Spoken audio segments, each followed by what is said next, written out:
All right, guys. So this should be really practical for a lot of people. So we're going to talk today about how to choose a good topic. All right, so that's what's up on Help Me Preach.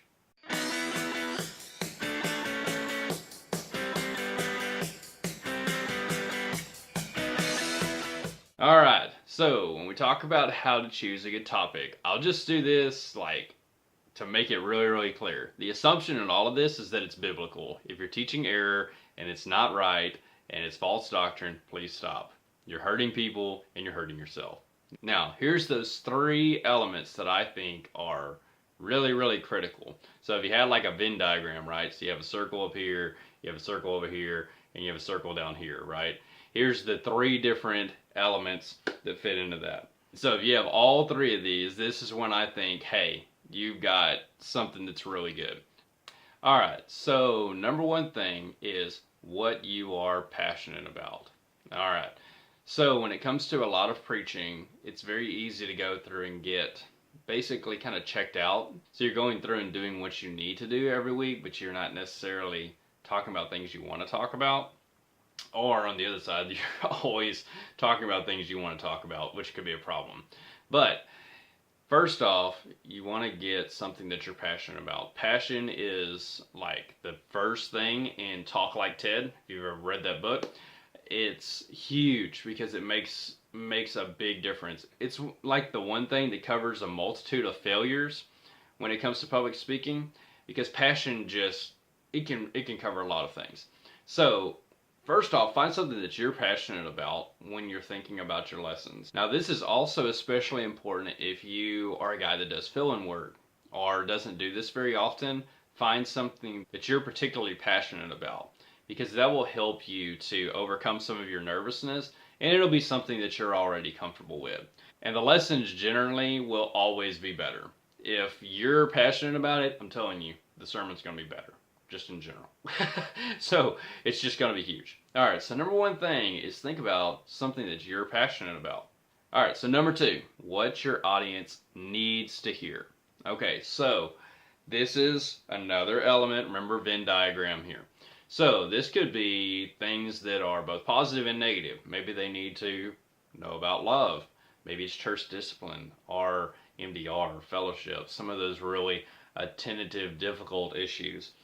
Maybe it's speech or immorality. Like there's a lot of things. Modesty. You can put in a number of things that fit into this. This really fits into the idea of the biblical part, right? It's something that people need to hear. All right, so that's your first two things, is something you're passionate about, but also it's something that they need to hear. Now, here's the third thing. The third one is what they want to hear. Now, I know 2 Timothy 4, heaping up teachers that are giving in accordance to their desires and all that kind of thing. Now, there is a warning there, right? If you only taught what people wanted to hear. And so that's not the element that I'm talking about. You're putting all of these elements together. Here's what I'm saying, is you need to talk about what your audience needs in the context of what they want to hear. And so that, I believe, is very important for making your lessons things that want to be heard. So you've got to go through and do this additional step in all of this. To go through and say, all right, what am I passionate about? What do they need to hear? What do they want to hear? Right? All three of those elements. The reason I believe this is so valuable is because when I think about my own sermons or other sermons that people hear, they're kind of usually like one or two of those things. It's not unusual for someone to get up and say, hey, here's something that I'm really excited about, which I just did that recently. But it's not unusual for people to get up and do that, and then it's a whole sermon about what they wanted to talk about. Well, that might go over okay, it might not. Then there's other times where people get up and they're like, okay, this is what people need to hear, but guess what? It's not really something people want to hear, or it's not at least put in a context of why they should want to hear it. And it's also maybe something the person doesn't want to talk about. And there's any number of combinations of these that could fit into it. So do the work. Get all three of those in there. Think, what am I passionate about? Think, what do they need? Think, what do they want to hear? Now, I think this is also important that you make sure you keep a balance. Obviously, you've got to talk about all the scripture. So just keep that in mind. I think the reason that this is so important is because it forces you to go back and think about your audience in regards to them being individuals.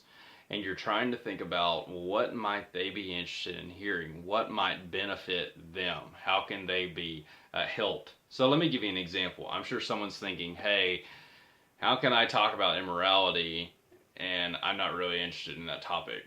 Okay, well, that's possible that it could be very, very hard to talk about it. But here's the thing.